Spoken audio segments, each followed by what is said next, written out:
Bem, gente, boa tarde. Tudo bem com vocês? Aqui é mais o Marcela Convida.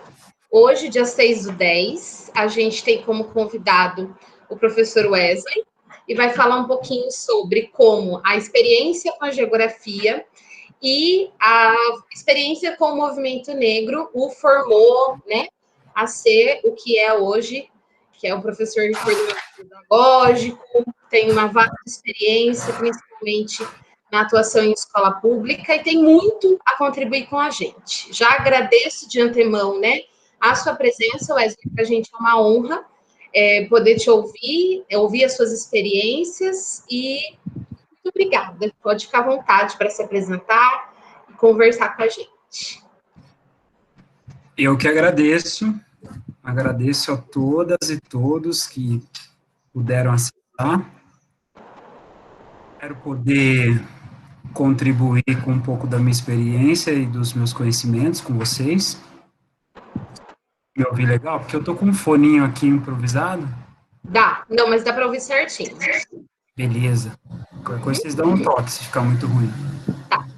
Bom, para quem não me conhece e para quem conhece, meu nome é Wesley, eu moro na cidade de Rio Claro, mas eu nasci em Minas. Eu vim para cá há 11 anos atrás, né? Fazem 11 anos que eu moro aqui. Vim estudar geografia, né? Sempre estudei em escola pública lá em Campinas, fiz cursinho popular, acho que 3 vezes, 3 vezes. Na terceira passei na Unesp, segunda fase, era um vestibular um pouquinho diferente do que é hoje, né? Segunda fase não, né? Passei na segunda lista de chamada, na verdade. Era um vestibular que você fazia em etapas, assim, né? Você fazia dias, você fazia todas as fases. Aí depois mudou o formato do vestibular, mas enfim. Eu achava mais justo, né, do jeito que era antes, né? Enfim. Eu fiz aquele molde ainda antigo, sem ser primeira e segunda fase. Então. Aí as estatísticas até mostram que entrava mais alunos de escola pública naquela época. Mas, enfim. Né? Passei estudei geografia aqui na Unesp, fui estudantil da Unesp durante toda a minha faculdade, morei na moradia estudantil aqui da Unesp de Rio Claro. Né, a moradia estudantil é como se fosse o alojamento, né, para os estudantes de permanência estudantil poderem morar sem precisar pagar o aluguel, né? Você faz uma entrevista, entrega uma série de documentação para conseguir moradia. Todo ano que eu tinha que fazer esse processo, todo ano eu ganhei direito a isso. Fiz a faculdade de Geografia, me formei em 2012. Nesse mesmo ano de 2012, eu comecei a dar aula no Estado. Antes de dar aula no Estado, já no meu segundo ano de Geografia, ingressei em 2009. Em 2010, eu comecei a dar aula no cursinho popular aqui da faculdade, que era um projeto de extensão. Ação Transformadora do Homem, ATO. Esse projeto de 2010 até 2015. Foi muito importante para mim. Aí eu dei aula de português, dei aula de geografia geral, geografia do Brasil, história e sociologia. Caminhei bastante, assim, em áreas, assim, né? A matéria que eu dei foi de sociologia, acho que no ano de 2015 ou 14. Acho que foi 15, isso, 15. Começo a dar aula no Estado em 2012, como professor eventual, rodei umas escolas como eventual. Né? Eu nunca consegui... Tinha uma época que você fazia uma linha e você precisava ter uma pontuação para você ser o categoria O, né? Que é tipo um professor temporário, né? Né? Eu nunca consegui ter a pontuação, né? Nunca estava no dia da prova, enfim, mas a minha onda mesmo era ficar com a faculdade e dar aula de eventual, mas eu dei muita aula de eventual. Bastante aula no Chanceler, antes de ser integral. No Oreia, eu dei bastante aula. No Marasca, nessas escolas aqui de Rio Claro, e no Marciano. Eu cheguei aí uma semana lá no Marciano dar aula, porém não era muito perto de casa, não fui muitas vezes, mas eu cheguei a dar aula no Marciano. Eu lembro que me marcou bastante a experiência que foi lá no Marciano. Ah, oi, Fernanda. Rostinho conhecido aqui. Eu dei. Olha ele aí. Maravilhoso. Sabia que o meu povo não ia me deixar. Não deixam. Hudson. Tá ficando barbudo igual o senhor, hein, Hudson? Legal, legal que vocês estão aí. Aí do José Cardoso chegando. Sim, eu dei aula lá no Marciano, foi uma experiência muito boa, porque depois eu lembro de encontrar, eu dei aula para o ensino médio lá, pessoas do terceiro ano. Depois eu lembro, tipo, no ano seguinte eu encontrar as pessoas na Unesp, umas duas alunas lá que interagiu bastante comigo quando eu dei aula de eventual lá, elas passaram no vestibular da Unesp, eu encontrei elas depois lá no... Então, gratificante de ver, né? Acessando uma universidade pública, na própria Demais, cidade, né? É muito, muito gratificante de ver, né? demais, demais. E aí, quando eu me formei em 2012, né, foi um ano que eu dei bastante aula, 2013 também dei bastante aula. Em 2012 eu prestei o vestibular para pedagogia. E eu não tinha prestado Enem nem nada, passei na primeira fase, assim, tum. Acho que dava aula em cursinho, já tinha um jeitão já, né? Aí, em 2013, eu ingressei em pedagogia. No 2013, foi um ano de muita loucura, assim, né? Estourou uma greve geral na Unesp, que foi a greve para a Unesp implementar o sistema de cotas sociais e raciais, né? Que é para estudante de escola pública, né? Que estudou integralmente o ensino médio em escola pública, né? E os autos declarados pretos, pardos e os indígenas.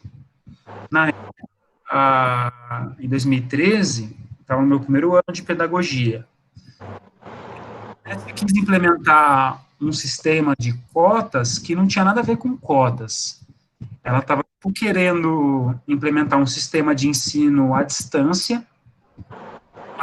Se declarava cotista, ele fazia. Agora me fugiu o nome, devia ter anotado aqui para falar para vocês, mas é PIMESP, chamava PIMESP, Programa de Inclusão por Mérito no Ensino Superior. Vocês Não, na internet, vocês vão achar, PIMESP. Isso aí repercutiu pra caramba na Unesp, porque era um sistema nada a ver com o ensino superior, era tipo um tecnólogo que eu a distância. fazia à distância por 2 anos, muito ligado ao mercado de trabalho, empreendedorismo, as matérias, gestão do tempo, umas coisas assim, nada a ver. Para isso a ETEC tá aí, né, gente?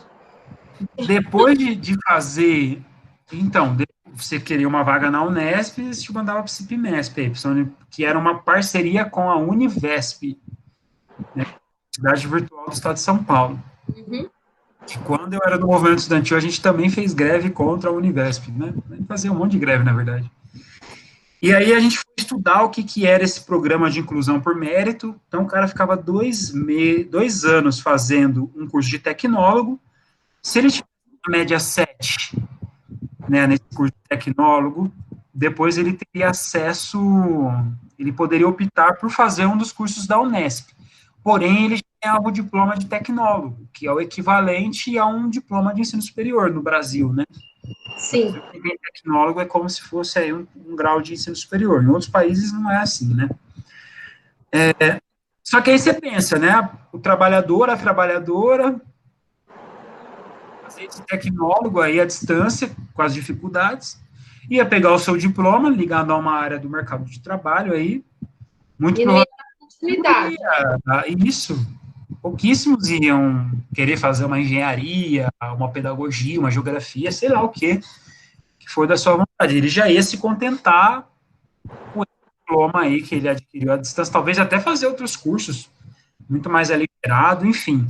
Não é esse tipo de cotas, né, que o movimento negro lutou para a inclusão da população negra e da população pobre, né, cidades públicas. Então, a gente fez uma greve geral de uns 4 meses, ocupando os campos, né? Todos os campos da Unesp teve uma movimentação, alguns mais radicais, né? Os campi maiores fizeram greve, fecharam de aula, enfim. Os funcionários e os professores aderiram por um tempo, mas quem segurou a onda maior, assim, de greve foi os estudantes. E eu era do DCE na época. Eu era um representante do DCE aqui, claro, né? O DCE, na época, como a Unesp é multicamp, tem Unesp para todo lado, eu era representante de Rio Claro. Então, eu participei de negociação com o reitor, participei das 2 ocupações que teve na reitoria, né, porque o reitor prometia uma coisa, fazia outra. Em alguns campos, fui para Marília, Ourinhos, Assis, Botucatu, São Prudente, Paulo, né? Tem muito. Tem... Prudente. Rodei vários campi, né, para levar as experiências de greve, enfim. Uns meses, assim, de greve, assim, teve uns 2 meses, assim, que eu pus a mochila nas costas e saiu. E foi uma experiência muito boa, assim, né, porque pude conhecer muita gente de outro, ter uma noção do que é esses campi. Foi uma experiência que somou muito com a minha formação política e acadêmica, me abriu os olhos para muitas coisas, e vencemos. Conseguimos cotas, né, do jeito que tem que ser, né, pelo menos o mínimo que a lei pede, né. Sim. Também conseguimos algumas melhorias para a própria moradia, reformaram, tinha umas pautas internas lá, né, só o restaurante universitário que não saiu a ampliação do papel. Sempre virou isso, né, tinha uma proposta de ampliação do restaurante universitário aqui, que nunca saía do papel, eu acho que até caducou o projeto, né, Pena, né? e já era uma luta antiga naquela época, provavelmente já até caducou o projeto, que é grave isso, né? Chega uma carimbada e eles usam em outro setor, né? E aí, em 2013, em meio a toda essa loucura de greve e dar algumas aulinhas como eventual, eu também fui aluno PIBID, enfim, 2013 foi um ano bem agitado, assim. Eu prestei o concurso do Estado e passei. Nunca passava na provinha de categoria O. Aquela prova de 2013 foi a mais difícil que eu fiz até agora. Eu acho, dos concursos que eu já prestei. Eu fiz 2010, prestei SESI, prestei 2013, passei em todas, mas assim, todas, de todas, acho que a de 2013 foi a mais difícil para mim. E Não, é legal falar isso, porque eu lembro que eu saí da prova, eu prestei lá na Unip aí, em Limeira. em Limeira, estava lotado de gente. Isso. Foi o dia inteiro de prova, né? E Foi, eu, foi um dia pesadão. um dos últimos a sair, né? Tava de carona, assim. Por último, assim, o pessoal, nossa, é maior cota que nós tá aqui. Eu falei, nossa, velho, vocês terminaram faz tempo. Terminamos faz tempo. Eu falei, nossa, baita prova difícil, vocês estão falando sério? Sim, sim, de boa, tal. E aí eu lembro, nossa, né, eu comentando as questões, eu falei, nossa, né, eu vou mostrar minhas respostas para vocês, né? E não é que eu fui o único que passei ali de primeira? Olha a loucura que é, né? Foi da hora pra caramba, porque quando eu era do movimento estudantil na Unesp, o pessoal marca, né, ainda mais lutando por questão racial, quem é do movimento estudantil não estuda, blá, blá, blá, vocês não estudam, só faz baderna. E aí eu fui o único aqui, na época, que foi chamado, ficou para ser em terceiro lugar. Na minha frente ficou mesmo só quem tinha nível de doutorado, mestrado, que ganha umas pontuação. Mas estourei na prova, assim. Então, Pouquíssimas questões. Até hoje eu não sei que luz que eu tava naquele dia, que acho que era para passar, né? é para provar mais uma vez que o movimento estudantil, diferente do que dizem, né, ele forma muito mais a pessoa, não só academicamente, mas também na vivência, né? E para fazer prova de concurso, para prestar vestibular, é necessário essa experiência de vivências, né? Essas provas deixam a gente muito ansioso, muito nervoso, né? Então, eu acho que quanto mais a gente vai vivenciando outras questões externas, elas acabam ajudando na hora de fazer uma avaliação dessas, né? Porque a gente não está tão vulnerável naquele momento, né? Sim, eu acredito muito nisso, sim, que, claro, Marcelo, eu vou ser honesto, assim, eu já não, assim, sabe, embora eu brinque bastante com meus alunos, com meus colegas e tal, eu sempre um caminho mais sério, assim, em algumas coisas, assim, né, você sabe como que é a universidade e tal, né, eu sempre procurei me politizar, ler, sabe, eu sempre fiz as minhas experiências em assembleias, reuniões que eu pude participar, eu sempre tive uma escuta boa, embora eu fale litros, né? Eu sempre, tipo, essa vivência que eu tive de conhecer outros campos, sabe? Pude ter contato com outras bibliotecas, outros lugares, foi bacana, assim, né? Então, confesso para você que concordo plenamente com isso que você falou, mas eu sempre quis fazer o contrário, né? O Mano Brown, do Racionais, ele fala algo que marca muito, né? Eu falo que a minha primeira faculdade foi o rap. Eu criei um E rap de samba. é E aí demais. ele fala assim, né, no disco lá, Mil Trutas, Mil Tretas, que é um DVD, vocês acham até na internet, ao vivo. Fala, por você ser preto, você tem que ser duas vezes melhor. E é verdade. Então, desde cedo, você tem que saber como você vai se vestir, por que, que você tá com esse. Eu ainda escuto rap, galera, de uma época que os outros te olhavam assim, nossa, você escuta rap? Eu sou pensando também, né? Se aproxima e outras É, pessoas aí. mesma Era na idade, época da hora da tribo, né? Era a é galera do pagodeiro, a galera do rock. Tinha menos conflitos, assim, vamos dizer, menos. era um, Hoje é mais pesado, assim. é, Na época era tinha assim, mais. um sentimento de essa não é minha tribo, eu tenho que ser meio contra ela, né? Isso. Essa questão do eclético, eu acho que a gente avançou muito hoje em dia, né? Nessa questão, enquanto sociedade brasileira, que as pessoas hoje entendem um pouquinho mais dessa questão do eclético, de não ouvir somente um estilo musical, porque sim, o rap tinha um estigma e ele era um estigma racista, sim, que a gente não pode negar, né? Vivemos num país racista e que pegou um estilo musical para virar realmente aquela coisa que devia ser negada, deixada de lado, né? Infelizmente era assim. Hoje já podemos dizer que mudou muito. Funk, que o funk carrega mais, né? Sim, Eu também curtia muito funk quando era moleque, nossa. Mas assim, antes tinha assim, cada um no seu quadradinho, diferente as coisas, assim, tinha lá os seus conflitos, não vou negar, mas era um pouco diferente. Hoje, você consegue andar em mais praias, mas eu acho que perdeu um pouco, sabe? Acho que você está na sala de aula, assim, o professor é que marca a vida dos alunos, né? sim. Maquiagem, pinta o cabelo, eles já têm, assim, pá, né? Eu já chego, dependendo da roupa que eu chegava, né? Enfim, nossa, eu ia de boné da aula, tá? Aí você vê, assim, que falta uma identidade neles, assim, né? Alguma coisa, assim, a gente acaba sendo uma referência e tal, enfim. Eu acho que na nossa época a gente, embora tinha muitos problemas, eu acho que tinha diversidade, tinha bastante essa questão de identidades, enfim. Acredito que em algumas coisas a gente melhorou demais. Questão de avançar principalmente alunas meninas aí, pô, tem alunos bonitas, coisa que a juventude da minha época, não, infelizmente, não pegou tanto, assim, né? Hoje eu tenho alunas feministas que batem de frente com o professorado, é incrível, eu acho. Tem alunos que não têm uma consciência do que é o movimento negro, do que é cotas, enfim.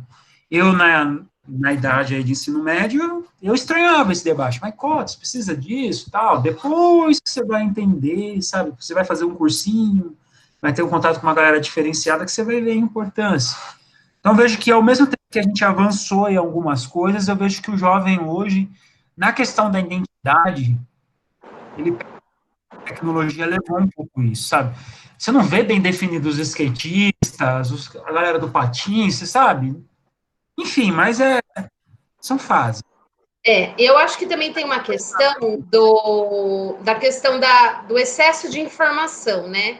A internet ela traz um excesso de informação tão grande que muitas vezes as pessoas, e os próprios adultos, adolescentes principalmente, ficam perdidos no que ouvir, no que ver, porque tem a questão dos algoritmos aí, né?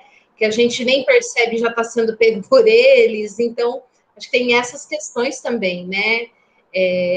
Que complicaram essa questão da identidade, né? A internet tirou realmente essa identidade e a gente, aos poucos, vai tentando reinserir essa questão, né? Faça as coisas por você, pelo que você acredita, né? Siga aquilo que você... Eu digo a gente enquanto escola, enquanto professores, realmente, né? Mas como seres sociais também, né? Porque a gente não é só uma coisa. E a gente vai conseguindo inserir isso neles, conversar com eles mais tranquilamente hoje também, né? E as escolas também, por um lado, embora a gente tenha uma visão diferente de escola, a escola sempre foi uma máquina de tratorar a identidade, né? Sempre, né? Desde a questão do uniforme, a não poder isso, não poder aquilo, principalmente para as meninas, né? As marcas recaem sobre as meninas. A escola também é onde a gente mais sofre preconceitos, né? Homofobia, machismo, racismo. A escola, nossa, isso pipoca muito, muito, muito na escola, assim, né? Boa parte da rebeldia dos alunos ou da tristeza deles, né? Aos as violências psicológicas, morais, né? Então, a escola também tem esse lado, né? Ao mesmo tempo que é isso importante, na vida de muitos aí, pode ter sido em algum momento problemático, assim, né? Sim.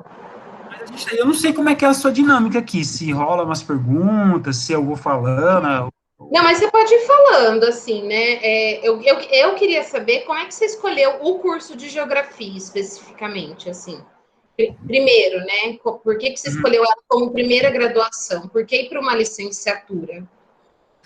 Bom, e na verdade eu queria ser jogador de futebol. Futebol não tem. Brincadeiras à parte, mas até que eu jogo um pouquinho. Não tão bem, assim. Achei. Mas E a questão de treino, né? exato. Eu treinei muito futebol. Até os meus 15 anos, assim, eu era bem engajado na questão do futebol, 15, 16. Inclusive, eu cheguei a entrar num clube lá de Campinas, a Ponte Preta. Era muito, muito longe de casa, né? Tipo, era literalmente, assim, do outro lado da cidade. Eu já morava num bairro afastado, lá em Campinas. Eu cresci num bairro que chama DIC 1. DIC 1, 2, 3, 4, 5, 6. Eu cresci no DIC 1. Não tem a distância, era porque eram os nomes dos bairros, né? Distrito Industrial de Campinas. E não sei se a maioria aqui é de Rio Claro. Acho que a maioria é. O bairro aqui industrial, né? Tem a Whirlpool aqui, as indústrias aqui, e as linhas aqui, né? Mais ou menos igual. Esse, gente, era como se eu tivesse que pegar busão todo dia para ir mais ou menos para Americana, sabe? Nossa. Campinas é enorme, Campinas é muito grande. Sei lá, eu tô chutando, não sei, talvez esteja exagerando, mas era longe, eram 5 busão que eu tinha que pegar. 5 busão. Ai, meteu o pé. Meus pais se separaram, minha mãe e meu pai se separaram, né? E, infelizmente não deu certo o casamento, né? Hoje eu entendo, hoje eu tenho uma outra visão, assim, mas por um bom tempo eu guardei um ranço do meu pai, né? Porque ele, acho, foi embora, deixou eu e meu irmão para trás. Minha mãe, tipo, minha mãe fez EJA, depois que ela meio que se livrou do meu pai, assim, bebia muito, infelizmente era meio tenso. Então, um incentivo paterno, assim, meu pai saiu de casa, eu acho que eu tava na primeira série, segunda série, enfim. Então, a minha vida, assim, a minha mãe que acompanhava, minha mãe conciliando, ela também tinha que se alfabetizar, estudar, né, sempre aqueles trabalhos de doméstica, enfim, uns trabalhos que exigia muito dela para sustentar a casa, né. Igual, eu tinha que correr atrás mesmo.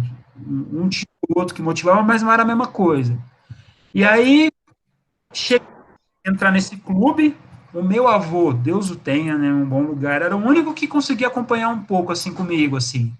Só que idoso, né, já era meio velhinho já, e veio a falecer, ele tinha chagas, sabe, que é um mosquito carneiro Doença pica, bem né, complicada, né?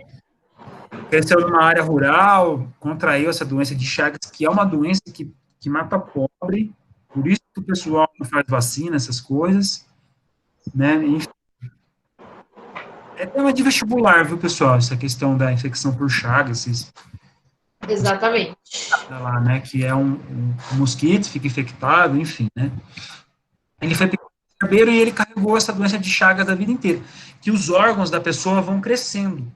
O coração do meu avô estava 8 centímetros maior, o pulmão maior, vão crescendo, né? Ela vive, mas fica mais frágil, mais devagar. E outros problemas que ele tinha, acabou. O procedimento cirúrgico não existiu. Quando ele morreu, fiquei mais uns 2 anos tentando, assim, não tinha incentivo. Aí você é moleque, você vai se fase de exército, era uma caminhada para chegar. E quando eu chegava lá nos treinos, era lá que tinha o pai que acompanhava e tal, uma outra condição também. Sabe, via que eu vinha de longe e tal, nossa, descia eu entrar firme mesmo, né? Um desses dias eu machuquei, meu. Um dia eu machuquei o braço, injeção. Depois voltei, bum, machuquei o joelho. Aí eu percebi, meu, não tá da hora. Larguei, Deixa comecei pra lá, né? a estudar. Já tava pro ensino médio já, e aí eu historiador. Queria ser historiador. Gostava muito de um professor de história, né? Queria ser trabalhar em museu e sei lá o quê. Para ser professor, assim, né? Já pensava na licenciatura, mas história. Prestei história, até passei em Franca, né, 7, só que eu não sabia ver esse negócio de lista de espera. Depois que eu fui pro cursinho, em 2008, 2000, outros anos, né? Não, foi 2006 que eu passei, depois de 2007, 2008 fiz cursinho, que eu fui aprender que tem lista de espera, que você pode ser chamado, enfim, eu cheguei a passar em história, mas eu não fui. E foi mó triste, né, que deu lá o meu nome lá, vi lá no meu nome lá que eu tinha sido chamado, mas enfim, não era para ser. No cursinho que eu fiz, o cursinho que chama Herbert de Souza, no cursinho eu me apaixonei pelas aulas de biologia e de geografia. Eu gostava de história, mas era muito difícil. Era dos cursos de humanas lá na Unicamp, né, morava em Campinas, era um dos mais concorridos. Franca era muito longe. Aí comecei a curtir bastante as aulas de biologia e de geografia. Tentar biologia na Unicamp e geografia na Unesp. Que a geografia, ela tá entre, eu pensava, né, tá entre a história e um pouco de biologia. Eu vi essa relação, né, quando tinha meus 8 anos, 19. A parte física da geografia e tudo isso, né? Aí eu não passei na Unicamp, era em 2 fases, eu não passei da primeira fase, acho que por 1 ponto, foi um negócio muito doido. Nossa, baita de prova difícil que era, misericórdia. Era diferente, né? Era outra prova, era aberta, era diferente, mas era difícil mesmo. E na Unesp, segunda chamada Geografia, eu escolhi por influência dos meus professores do cursinho, os 2 professores, o Cleiton e o Alex. Né, eles me influenciam. E o Marcão, 3 professores, porque eu estudei em 2 períodos diferentes em 2008. Fiquei de noite e um tempo de manhã, porque o meu serviço eu tive que fazer cursinho de manhã, e aí eu conheci o Marcão.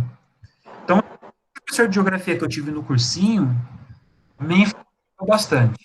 Foram eles que, numa troca de ideia, assim, contando que eu gostava de história, eu achava muito concorrido, que eu também curtia biologia e tal.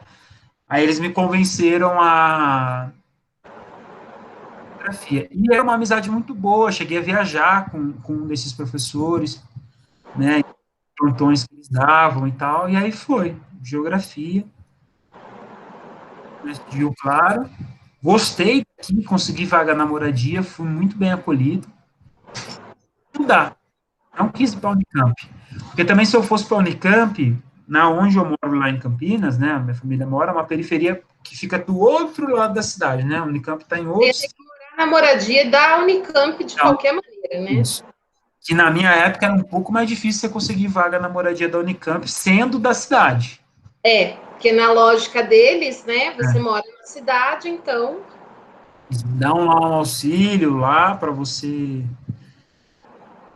pegar busão e ir. Mas foi essa a minha trajetória. Eu fui para geografia com a da amizade que eu tive com os meus professores de cursinho. E eu amo geografia, gente. Eu gosto bastante, assim.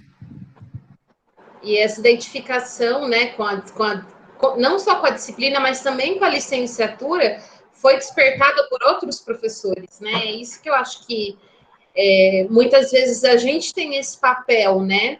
E às vezes muitos professores não sabem a responsabilidade, né? Ou às vezes nem tem dimensão do quanto uma fala nossa pode influenciar e pode auxiliar o aluno, né? Aí buscar os seus sonhos, aí realmente, né? Tá ali, né? Você trabalhou no integral por um ano, você sabe, né? A gente fica ali falando de projeto de vida, a gente conversa com os nossos alunos, motiva sempre a reflexão, e é importante mesmo, né, que a gente seja uma referência para eles nesse sentido, para que quando ele não tem uma família que possa ajudar, para quando ele não tenha um círculo de amizades que não consegue também o fazer refletir, que a escola faça esse papel junto, né? Não só ela assumindo esse papel, mas sendo também um espaço ali de compreensão e de explicação, né, de realmente ajudar. Olha, você tem essas e essas opções, são esses os cursos, são essas as suas chances, as suas possibilidades. Eu acho que isso que a gente tem hoje, né, de positivo dentro do que a gente tem de educação hoje, né? Quando a gente estudou, na escola, eu também estudei escola pública, também não aprendi nada disso. Fui aprender quando eu fui fazer cursinho, tudo isso, né? E o nosso aluno hoje do ensino médio, ele tem outra realidade, né? Já é diferente, né? Essa... Perfeito. É esse acompanhamento que a escola integral consegue dar, que para a gente na escola regular chegou como inova, né? É uma Uhum. coisa muito baixa, assim, muito pequena. Porque a minha experiência na integral dela no Ataliba, em Limeira, dado um momento de adaptação, eu estou doido para voltar. Se não tivesse aquela questão lá dos 5 anos, sabe? Eu já ia para a PCA do Marciano para ela cortar o professor de geografia. Brincadeira. Eu acho. Não fosse Mentira. missão, você já ia concorrer de novo. Nossa. Não, assim, eu amo José Cardoso. Eu amo aquela escola, assim. Mas eu me arrependo de brigar com os alunos e tal, mas eu amo eles, assim, eu amo demais aquela escola, assim, sem palavras, para falar o quanto eu me dedico ao lugar. Aí, falando em Ataliba, chegou ali, ó. Agora a Renatinha chegou. Será que eu ia falar mal dela? Ela chegou, agora vamos dar. Mas quando eu estava lá no Ataliba, essa questão da tutoria e do projeto de vida, é bem legal a Rita aí, a gente trocava muita figurinha, ela me ajudava bastante, ela me ajudou bastante nesse processo de adaptação. Pelo menos a nossa parte, assim, a gente dava uma atenção real, assim, né, para os nossos, assim, real mesmo. Era não sei, na época que eu estava lá, eu via que aquela escola fazia diferença na vida daquelas crianças ali naquele lugar. Fazia uma diferença real, assim. Sentia muito saudade daqui de Rio Claro, né, porque eu me deslocava, né, Rio Claro, Limeira, de moto, né. Enfim, as loucuras que a gente faz na vida, né. Mas, Agora eu faço o caminho contrário. Sai de Limeira para ir para Rio Claro. sim. Então, você sabe como que é, né. E aí, assim, essa questão do projeto de vida, orientar, de dar uma tutoria, trocar uma ideia, se vocês conseguem construir uma relação bacana com seus professores, estarem abertos para isso, marcar vocês. O profissional que você vai ser lá na frente, talvez você não vai pensar nisso, mas você sempre vai lembrar de algo, assim. Pode ser ruim, como pode ser bom. E larga para trás. Agora, as coisas boas, galera. Então, tipo, eu fico pensando assim, eu gostava do professor Sérgio, do professor Denilson, da professora Elisângela, da professora Janira, da aula, né? Claro que eles erravam, né? Me punha para fora, blá, blá, blá. Né? Tem até uma situação que eu ainda tinha dúvida se eu ia ser professor, né? E aí, o professor de história, que é bastante influência para mim, ele falou assim, eu vou jogar uma praga em você, tomara que você seja professor. Pegou, né? Duplamente. Fez geografia e está finalizando pedagogia. Então, você que é historiadora, acho que a Rita aí também, no, quando você está naquela ânsia de fazer história, você pensa em trabalhar em museu, pesquisa, mas é difícil no Brasil, né? Demais. Mas quem vai para a história, assim, inicialmente, não sei vocês, mas lá no primeiro ano, eu queria ir para a área da pesquisa, né, quando eu tentava história. Ah, não, só se eu precisar. E acha, não me vejo fazendo coisa, sabe? Mas, enfim, se vocês podem se apegar, assim, né, ter uma boa troca, uma troca saudável com os professores de vocês, façam, sabe, aproveitem. Eu sei que a gente tem um momento muito ruim para vocês, que é esse momento de aulas online e tal, mas participem. Sim. Tem esse recurso do YouTube que vocês podem estudar bastante aí, procurar filtrar algumas coisas.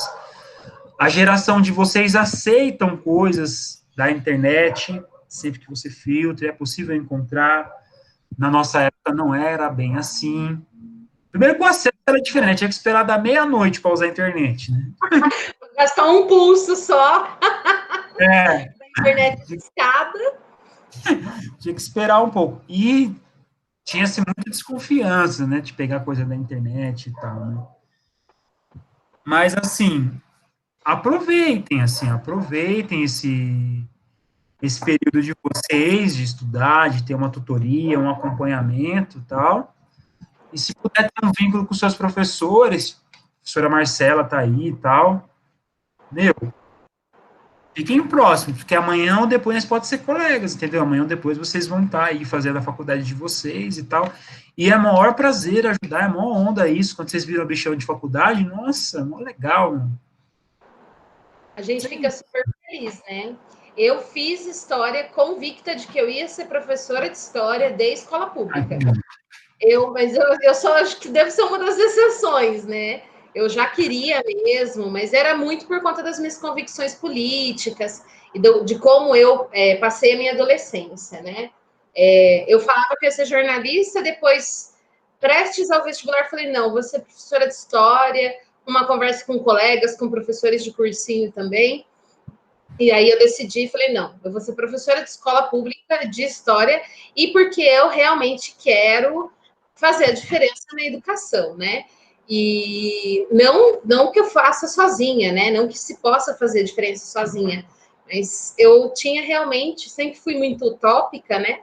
E sempre gostei muito dessa questão, e sempre acreditei no poder e na importância da educação, né? Então, eu fui ali uma das únicas convictas, mas eu sempre falo para os meus tutelados, tanto aqui do Marciliano, que eu fiquei tantos anos, né? Fiquei de 2014 até novembro de 2018, aqui no Marciliano, como professora de história, e eu sempre falava para eles também, tinha esse contato com a tutoria, essa relação muito próxima. O primeiro convidado do Marcela Convida é um ex-aluno meu, que agora passou no mestrado.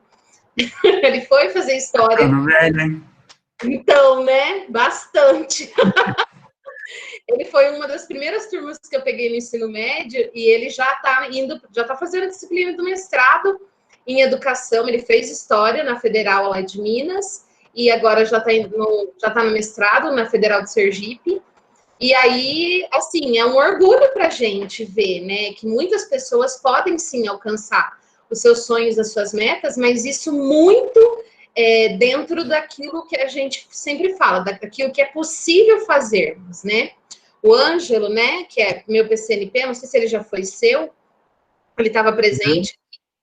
Ele deixa, né, parabéns para mim, e obrigada para você, né, por compartilhar as vivências, porque é muito importante, ele teve que sair.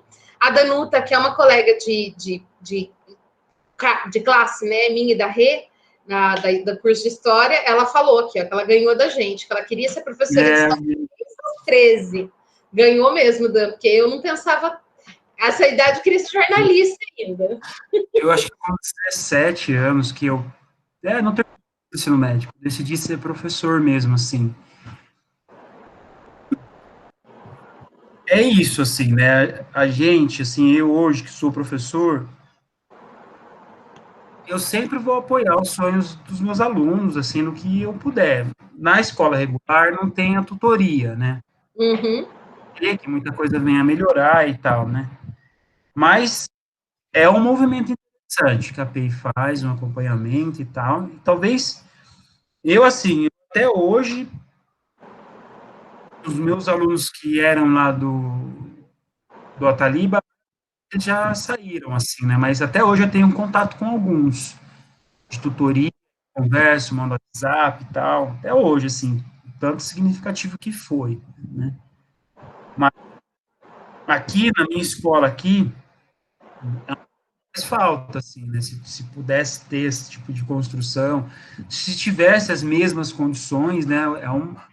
É um programa interessante, assim, né?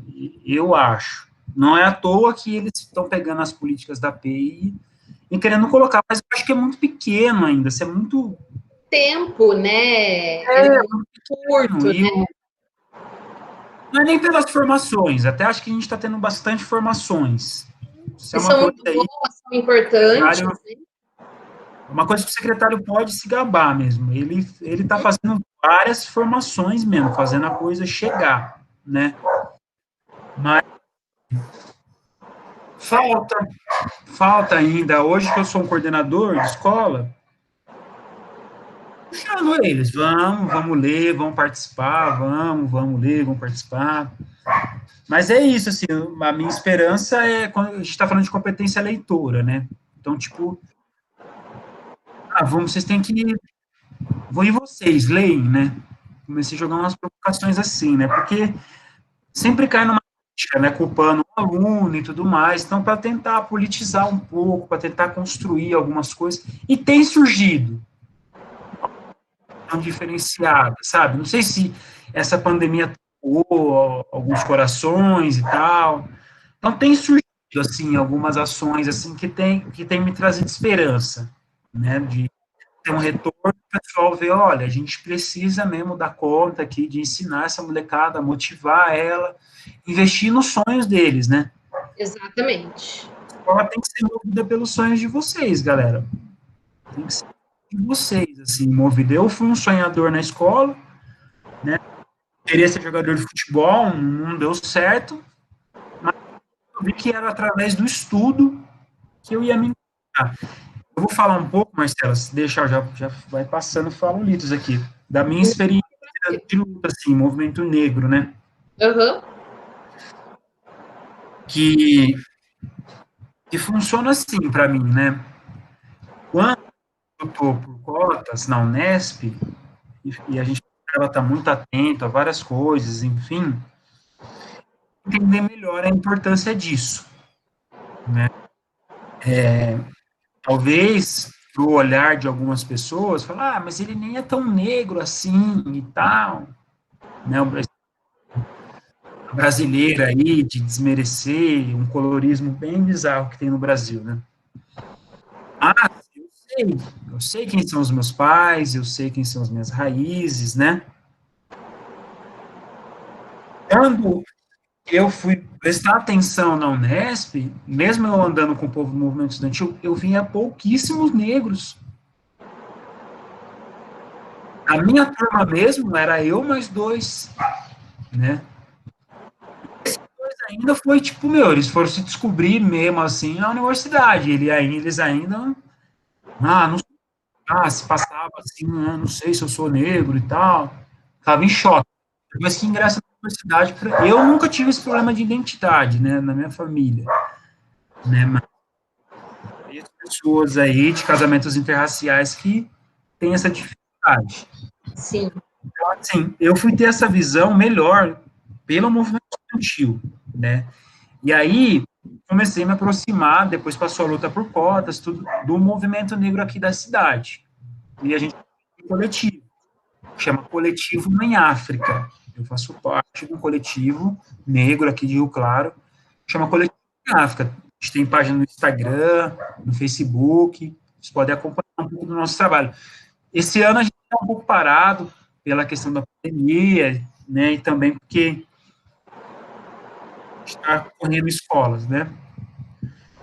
A gente fala para muitas pessoas, entre escola do município, entre escolas do estado, a gente faz um trabalho de conscientização, a gente já foi no Marciano. Sim. Muitos alunos entraram hoje porque viram você na foto e falaram: ele foi na nossa seletiva no passado, vou assistir porque eu quero ver ele de novo. Fala. O Sr. Bruno, né? Trabalhei com o Sr. Bruno no Januário. O Sr. Bruno era diferentaço quando eu trabalhei com ele. Hoje ele tá descolado, né? Ele sempre foi gente boa, sempre amou ele, né? Mas hoje ele tá bem mais descolado, assim, né? Deixar um para ele aqui, o Sr. Bruno, né? E para a professora de artes também, que foi fantástica, eu me esqueci o nome dela, mas Aí, né? não lembro ainda. Mas enfim, eu fui ter esse contato com o movimento negro aqui da cidade, né, através dos clubes negros que tem na cidade, a Gracifes do Tamoio, fui com a galera, participando das reuniões do conselho da comunidade negra e amo teorias raciais, me envolvendo em debates, né, o movimento negro aqui puxava, faz vários eventos e tal, e fui me ano, cheguei aí em compromissos até em São Paulo, movimento negro, movimento negro. 2017, 2017 eu conheci o FECONESU, que é o Festival Comunitário Negro Zumbi, que nasceu atrás junto com o MNU, Movimento Negro Unificado, né? Faz 42 anos essa história. Então conheci o FECONESU e aí, puf, ampliou ainda mais já o povo do MNU, né, daqui da cidade, ampliou ainda mais a minha conscientização. Hoje, né, nessas experiências do movimento negro, que me fez também enxergar as coisas maior a diversidade e me desenraizou um pouco de um discurso marxista, não sei, não quero queimar os marxistas assim, sabe? Mas, como eu posso dizer, sabe, aquela coisa de revolução de uma única via e tal, né? Sabe, me tirou um pouco disso. Eu passo a acreditar muito do que o trabalho que a gente faz é um trabalho revolucionário, porque a gente mexe com pessoas. Aquele aluno que consegue se encontrar na teoria racial, consegue construir a sua identidade, como o Paulo fala, né? A gente não vai mudar o mundo através da educação, a gente vai mudar pessoas, né? E aí as pessoas vão mudar o mundo. Então, através da educação e do negro, né, os aprendizados que eu tenho nisso, eu levo para a sala de aula.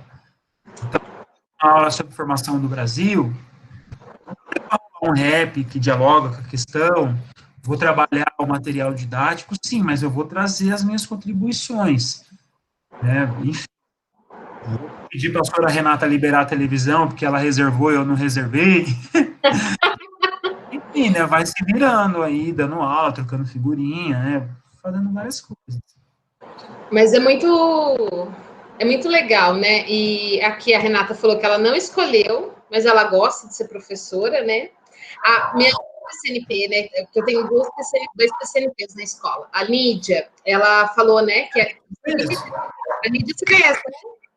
O Ângelo, assim, mais de vista, assim, das formações. A Nídia esteve lá na minha escola já várias vezes. Então, ela está aqui falando, ó. Interessante as falas do Wesley, traz seu contexto e aproxima as vivências. Muito bom, parabéns pela iniciativa para mim. Muito obrigada, Nídia, pela presença. e por sempre incentivar esse tipo de prática nossa, né? A Danuta tá aqui falando, né, essa colega nossa de turma, que a sua fala tem vários pontos em comum em quem faz licenciatura, né? É impossível a gente não se identificar. Essa mesma lógica, né? Vou fazer para tentar mudar algumas coisas, né? Para tentar fazer as mudanças que a gente precisa fazer com as pessoas, para que aí a gente consiga melhorar enquanto país, enquanto sociedade, né? E essa questão do questionar melanina alheia faz parte do projeto eugenista do Brasil há tempos, é real. Infelizmente, voltou, é uma coisa assim, que parece que nós estamos em pleno governo Vargas, né? Às vezes eu tenho essa impressão, que a gente está lá no governo Vargas, está lá discutindo eugenia, e as pessoas não conseguem se colocar, né? Em tempos em que a gente fala ainda muito, a gente fala bastante de empatia e de criar realmente de não ser somente um termo, mas de ser realmente uma prática, uma vivência diária, né? Em todos os nossos ambientes, muita gente parece que não aprendeu realmente, né? A importância do se colocar no lugar do outro e do respeitar a vivência do outro, né? Não é porque a questão da melanina, a questão do movimento negro não é uma questão de opinião, é uma questão de respeito, né? Eu não posso abrir a boca e falar eu sou contra ou eu sou a favor. Não é você ser contra a favor, é você respeitar um movimento que existe porque ele é legítimo, né? E ele tem uma importância, uma relevância, e ele trouxe muitas mudanças para o que a gente é hoje como Brasil, né? Você é melhor do que ninguém para dizer isso na sua própria vivência. Você falou para a gente até agora é de como isso te transformou, né? De como isso te ajudou realmente como profissional, como pessoa, né? E a gente não pode descartar. E as pessoas, infelizmente, têm essa mania, né? A internet também abriu muitas cavernas aí, né? Muita gente que estava escondidinho, rustidinho, né? Pôde abrir a boca para falar algumas coisas e viraram meias verdades aí, porque tem muita gente que não acredita. E a Jussara, que é uma amiga nossa daqui de Limeira, que é professora de história também, falou que morre de saudades da Gracifes, porque ela ia sempre para Rio Claro. E eu lembro de conhecer a Gracifes mais pela Jussara, pelo Ítalo, do que de ouvir falar mesmo por outras pessoas. E eu nunca tinha ido. Aí um dia eu fui com o Ítalo para Rio Claro e eu conheci, mas isso já faz muito tempo. Eu nem imaginava que eu ia trabalhar em Rio Claro. E no fim também é uma coisa que eu sou muito feliz, né? Não posso dizer que não sinto falta da sala de aula, mas ao mesmo tempo posso dizer que sou muito feliz enquanto coordenadora e enquanto uma pessoa que trabalha no Marciano, né? Que é uma escola que realmente, assim como eu sinto que fazia diferença o Ataliba para a comunidade, né? Em CPEI, eu acho que a comunidade do Marciano também. Né? Eu tenho tutelados, inclusive, aqui, que sempre me dizem que o ensino integral os trouxe uma dimensão muito maior e melhor de educação e que fez realmente eles gostarem mais de estudar, porque é uma outra relação com tudo, né? Tanto com os professores, quanto com os colegas, quanto com a própria aprendizagem, né? Então, a gente acaba tendo aí um ganho enorme e eu fico muito feliz em poder participar desse projeto, né? Desde 2014 eu estou aí e pretendo continuar, porque eu adoro. Eu sou suspeita para falar de PEI, porque eu gosto muito, né? Olha, essa questão racial no Brasil não é um tema fácil de se falar, mas eu vou tentar falar algumas coisinhas, né? Uhum. Eu sei. Eu vejo da seguinte forma, assim, no lado crítico da coisa. Os desonestos e os alienados. Tem aquela galera que alienado que eu falo, no sentido, assim, de tá vivendo um estranhamento, conhece pouco do que tá falando, sabe? Sim. Aí tem dois tipos de alienado, que é o alienado que quer ir pra cima de você, igual um pitbull, Não querem saber? Não sei se vocês estão ouvindo, ela quer fazer uma participação especial, ela gosta. Mas não tem problema, somos inclusivos. É, enfim, tem os alienados que querem para cima falar e os alienados que realmente não sabem, boia. E quem são os desonestos? Os desonestos, aquela pessoa, né, que vai falar, mas o meu bisavô era negro. E essa não carrega mais nenhuma marca de ser assim, né, de condição social ou étnica, e ela quer tentar, porque tentar, enfim, né, ela nunca sofreu racismo, nunca tomou um enquadro, porque a polícia também não erra, viu? Não. Marcou muito em ser a minha identidade é a questão policial, eu sempre tomei enquadro, né, sempre, até enquanto o movimento estudantil, sempre tomando enquadro, enfim, sempre a mesma abordagem, aí, negão, tem alguma coisa aí, já vai pondo agora e tal, sempre aquela abordagem muito receptiva da polícia, né, de achar que você sempre tá grande e tal. E até hoje eu falo, meu, hoje a viatura, passando na frente, né, minha companheira pode afirmar, esses dias eu fui numa padaria aqui atrás, eu falei assim, nego, os caras veio na contramão, ao cheio, os caras entrou na contramão, só pra devagarzinho me olhando e tal. Eu falei, nossa senhora. Mas, enfim, tem os desonestos, que é a pessoa que não é negra, né? E ela quer passar por negro, né? E aí, vai lá, põe lá cotas, colocar sua cota social tava bom, mas quer colocar cota étnica, racial, consegue, entra na universidade, é denunciada, as bancas que fazem a verificação, elas têm respaldo jurídico de fazer a verificação por fenótipo, então não importa se você tem sangue de negro, né? O Brasil é o racismo de marca. Exatamente. Eles falam que é o racismo de origem, o que é, você tem uma gota de sangue e você é negro, né? Agora, no Brasil é o de marca, né? O que você apresenta ali de traços para ter as confusões étnicas aí, né? Ah, aí vem as confusões de cor e etnia, por aí vai. Então, tem os desonestos? Tem. Eles existem. Eles são presentes. Qualquer um vê e fala, meu, pode vir de escola pública, mas você não é negro, né? Não vai rolar e tal.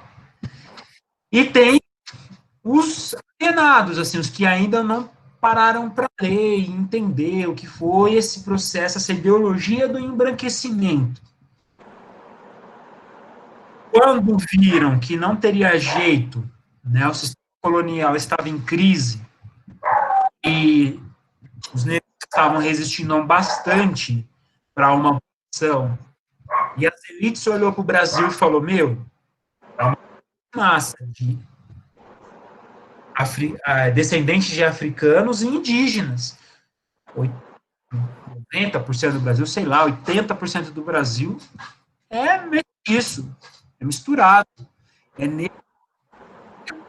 O cara ser branco, os brancos criam essa ideia racista, né?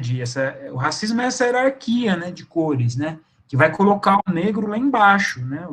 As negras e os negros na base da pirâmide.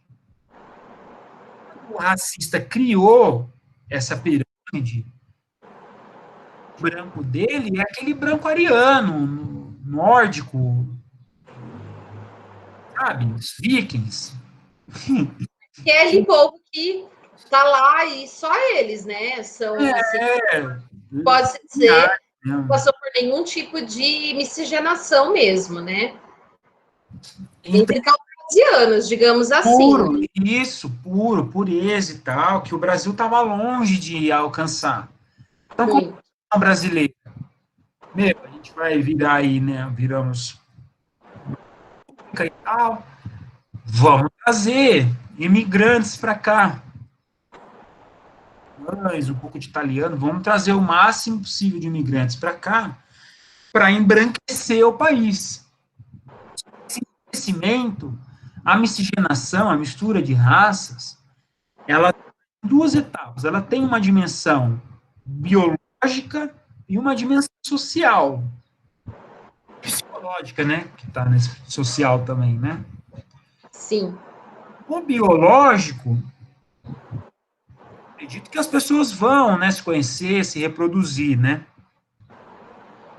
Esse gosto, esse seu olhar do que é feio, do que é bonito, do que é certo, do que é errado, do que é verdade, do que é mentira, isso é uma construção social. Tudo isso é uma construção social, né? Então, passa a ter um trabalho mediante na educação, mediante as propagandas, mediante todo esse perfil que o Brasil deveria ter, que é esse perfil, esse padrão europeu, né? E aí vem. Aí vem teorias do tipo, exemplo, vamos apagar a mancha negra do Brasil, né? A mancha africana. Então, se eles são negros, vamos criar um monte de termologia até eles embranquecerem. Né? Então, tipo, você nunca vai, dificilmente vai ouvir, né? Ah, mas não branco assim. É sempre quando se aproxima do negro, do africano, né? De fato, assim, o colorismo, que eu acho que talvez nos Estados Unidos alguns grupos se aproximem mais dessa ideia, o colorismo dizer o quê? Quanto mais negra, mais retinta, né, como fala, eu não gosto muito desses termos, mas quanto Eu mais gosto. retinta for a pessoa, né, quanto mais traços africanos ela carrega, mais racismo ela sofre. Não tem o que falar contra isso, Marcela e mais amigos. Isso é um fato, o Brasil e eu, qualquer outro lugar do mundo. É que a gente, às vezes, a gente consegue ressignificar o olhar e ver de outra forma, mas os racistas mesmo, dessa forma. Eles têm um padrão de beleza e tal, e por aí vai. Tipo, quem que era os apresentadores? Quem que é a rainha dos baixinhos? Uma loira, gaúcha, né? Quem que é a Eliana? As apresentadoras de programa, Angélica. Às vezes nem tem muito talento, mas está lá pelo estereótipo, loira, clarinha e tal. Então, se uma criança que cresce, a Barbie tem um padrão, tudo. Hoje ressignificou mais, hoje não. Nos últimos Sim. 15 anos, 10 anos, ressignificou bastante coisa, mudou bastante coisa, né?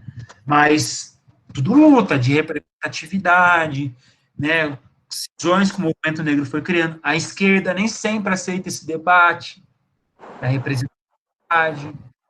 Eu mesmo, na minha época de escola, ou era cabeça, ou meter uma pasta lá que queimava o couro, se aguentar. Sim. Era mais ou menos por aí, sabe? Então, rapava muito a cabeça e tal. Quando eu fui um conhecimento do Marley, né? Nossa, esse cara, né? O Bob Marley canta muito e tal, reggae, blá blá blá e tal. Fui conhecer a filosofia, usava a internet para pesquisar e tal. Um negro de pele clara, né? Também não gosto desse termo, já explico por quê. Enfim, representatividade. Aí, pum, deixei o cabelo crescer, fiz trancinha, dread, representatividade. Então, pro negro, pro jovem negro que se vê, ele sai da ideologia do embranquecimento, porque o embranquecimento é uma ideologia. Ele vai mexer com seus de valores. Essa é a ideologia. Então, se você pegar o significado da palavra pardo, da palavra negro, significados pesados, carregam ideias pesadas. Pegar, por que criaram a palavra mulata, a palavra pardo, neguinho, do jeito que você fala, dependendo do jeito que você fala, é problemático. Sim. A trajetória disso, você vai ver que é um processo racista. É um racismo ali. Criou essa para negar a minha origem afro-brasileira. Entendeu? Às vezes acontece questão genética, não dá para saber. As duas pessoas têm pele escura e nascer um pouquinho mais claro. Conforme vai crescendo, vai escurecer. O processo de melanina é um processo biológico. Sim. A educação em cima disso é tudo social. E é que criar novos significados, né? Criar novos valores, né? Uma contra-ideologia para que, né, você carregue o seu tranço, o seu turbante, né? Carregue a sua identidade negra e seja respeitada por isso, né? Hoje, tem pessoas que são mandadas embora do seu emprego por ter tatuagem, por ter dread, eleição e tal, não sei o quê. Tem vários tipos de opressões que, para mim, essas múltiplas opressões, até uma falta de educação no trânsito, você tá com o pé baixo, o cara quer te atropelar, sabe? Essa grosseria que muitos carregam no Brasil, vem desse passado racista, Sim. vem desse privilégio que o branco tinha de dominar o outro, de ser dono dos outros, sabe? Enfim. Então, o racismo é um problema ideológico mesmo, que a educação pode ser uma janela, a gente sair um pouco, ou mesmo cortar algumas amarras, sabe? É. O terrorismo eu vejo dessas maneiras, assim. Existe uma questão política, né, que a gente vai entender como que as pessoas de pele escura sofrem mais preconceitos e discriminação, né? Sofrem mais, depende também de outras questões do racismo. Sim. A questão de classe, o recorte econômico, né? Claro que em barreira, a cor, o componente étnico é uma barreira, mas dependendo, por exemplo, um casal de pretos que tem uma boa condição social e consegue dar uma educação e tem a sua consciência, talvez consiga criar suas crias, aí, seus filhos, diferente de um negro de pele clara ou um branco que nasceu no meio da favela. Diferente. Não que o branco nasceu na favela sofreu racismo, não é isso que eu estou falando. Mas ele sofre uma opressão social. Talvez vai sentir diferente o racismo. Talvez não, ele vai diferente. Nem afeta isso. Né? Tipo, as mulheres sofrem pra caramba nesse país. Se é mulher preta, bom, sofre mais. Mais. Os LGBTs, por aí vai assim, me desculpem a ignorância, me desculpa mesmo. Né, eu ainda não muita coisa. Os LGBTQI+, sofrem pra caramba, morrem. Nesse nosso papo aqui já morreu umas par delas, uns par deles. Infelizmente. Um homem trans, uma mulher trans, a mortalidade, né, a taxa de vida é 30 e poucos anos. Se é preto ou preto, Não chega aos 30, né? Infelizmente, os números não nos assustam e a gente parece que não, a gente não, né? Mas a maioria da população parece que não entende o porquê disso, né? Mas é uma questão, mas... Quem tem alguma dúvida, né? Que a gente está estouradinha agora no tempinho, já passou uma hora. É uma hora de papo? Geralmente a gente fica uma hora, tem semana que é 1h20, tem semana que é 1h10, tem semana que é 1h30. A Nídia está aqui falando de novo, né? Ó, Marcelo, muito obrigada. São essas iniciativas que nos propiciam momentos de escuta, compartilhamento de novas ideias. Ficam boas reflexões. A escolha dos temas também, muito pertinentes e atuais. Obrigada, Nídia. Eu achei que a gente tinha 2 horas de conversa, foi mal mesmo. Não, imagina, que isso. E a Danuta está falando que ela adorou, que ela pretende participar mais e que a gente fez parte da melhor turma de história. Eu acho também, viu, Danuta? Tem uma leve suspeita, dali saiu muita gente boa. A gente, por exemplo, falsa modéstia, né? Mas é verdade, a gente tem. Nós somos profissionais muito dedicadas, né? Eu vejo que todas as pessoas que passaram por aqui, com quem eu conversei, são profissionais que realmente são muito empenhados e dedicados. E eu fiz muita questão, eu escolhi e tenho escolhido, né, as pessoas a dedo para poder falar realmente sobre determinados temas e assuntos, para que não falem superficialmente, mas consiga falar e trazer das suas vivências, das suas experiências, né? Porque eu acredito que quando a gente compartilha uma dor ou uma felicidade, aquilo fica muito mais se é uma dor, ela fica mais leve, se é um prazer, ela fica muito mais gostosa, né? E eu acredito muito nisso. E eu acho que isso que a gente está fazendo é um tipo de educação também, informal ou formal, que seja, mas é um tipo de acessar, uma forma de acessar as pessoas não convencional, né? Mas trazer de novo para uma conversa, ou para eu trazer pela primeira vez a uma conversa que nunca ouviu, que nunca soube, né? Sobre esses assuntos que a gente sempre traz aqui. E para mim foi uma honra conversar com você, né? É muito gostoso sempre, tanto nos encontros pessoais que a gente tem, né? Nas reuniões de coordenador, na vez que você foi no Marciano para falar, né? Sobre na eletiva. É sempre um prazer conversar com você, né? Eu aprendo demais e acredito que essas trocas elas sejam muito importantes. E agradeço imensamente mais uma vez, né, a sua presença aqui, porque é muito, muito bom mesmo saber que eu estou trazendo uma galera de peso aqui e com muita competência para falar do assunto que tem essa relevância, essa importância, né? Eu que agradeço vocês, a paciência. Desculpa Imagina. aí, mas tem de ter falado mais coisas, mas eu amo esse tipo de iniciativa, tá? Acho que todos deveriam fazer. Não sei porque eu também não faço uma dessa, que eu também conheço muita gente boa, mas parabéns, me motiva, me inspira, tá? Saudade. Enfim, eu acho que é isso, Marcelo. Olha, uma coisa que eu aprendi, o que chama de educação informal, você percebe que é o que tem mais forma. Forma mais gingado, mais. Então, sei lá, a poeira vai na escola dar uma aula. Aí o cientista fala, mas é uma educação informal, mas aí a aula dele é a que mais tem forma, né? Mais envolveu troca de ideias, enfim, né? O que chamam de educação informal é o que mais tem forma, né? Mais coisa para fazer, né? É Então, gostoso, isso que, né?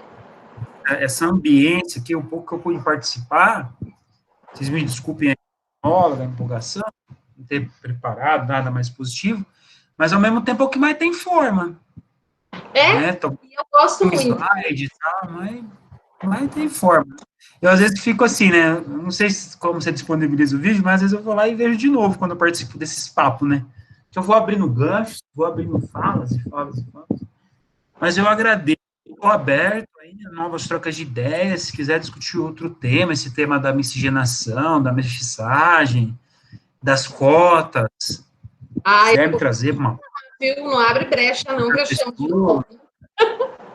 Vamos aí, não tem combinando, pagando bem que mal tem, né? Brincadeira. Eu pago com amizade, pode ser? Pode ser, sim. Então tá Esperar bom. passar, eu e a Fran vai aí comer um rango da Renata. Exatamente. Com Renatinha, a gente faz um banquete para vocês aqui, porque né, a gente adora essas confraternizações, celebrar essas amizades é muito bom, né? Então, É isso. mas eu. Puderem dar uma força lá no coletivo, que eu faço parte, no Sim. Instagram. Depois você me passa os arrobas por Instagram ou pelo WhatsApp, e aí eu coloco lá no meu Instagram também, a gente faz uma divulgação junto, né? Desse coletivo que é muito importante, que é muito relevante. E aí a gente vai fortalecendo, né? Cada vez a gente vai fortalecendo a cena de porque cada uma das lutas é importante e é muito relevante, né? A gente tem que sempre tá aí na luta por todos, né? Mas primeiro pelos que mais precisam. Então a gente tem prioridades. A Jennifer, a Carolina, a Bárbara são alunas. Alunas lá do Marciano. Se quiser fazer uma pergunta, alguma coisa, sei que a gente Então aí, gente. tá aí na guerreiragem aí. Meu, se eu não souber responder, a Fran, a Marcela, a Renata, Estamos aí. não dorme com a dúvida, não. Eu acho que elas estão mais admirando e gostando da conversa do que estão com dúvidas, né? Porque A sua fala foi muito, muito expressiva, né? Eu acho que ela deixou bem evidente aquilo que a gente precisava entender realmente do seu percurso na licenciatura, de como o movimento negro te trouxe esse conhecimento e te trouxe até hoje, né? Até a ser o profissional que você é, a pessoa que você é, e aquela que você ainda vai evoluir porque todo mundo sempre quer, né? Melhorar e ser uma pessoa melhor, né? A Carol tá aqui falando, a Carol é pessoa fiel, ela vem toda semana aqui, ó. Gostei bastante da conversa, o tema é importantíssimo, muito obrigada. A gente que agradece, viu, Carol, a sua participação. É muito importante para a gente, né? E aí, eu deixo sempre gravado também por isso, né? Tem aqueles que não podem assistir ao vivo, e depois a gente deixa no canal do YouTube, para realmente que essa ideia, que essas conversas, elas não se percam, né? Para que mais pessoas possam acessar depois. Mesmo que a gente fale bastante, a gente está falando coisa importante. Bacana, muito obrigado, viu? De coração mesmo aí, vocês. Próximo.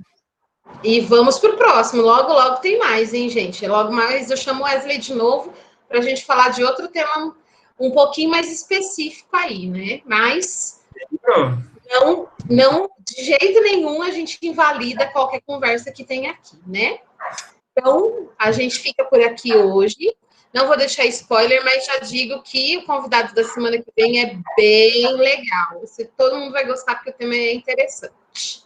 Tá bom? Muito obrigada, gente, e até mais. Tchau, tchau.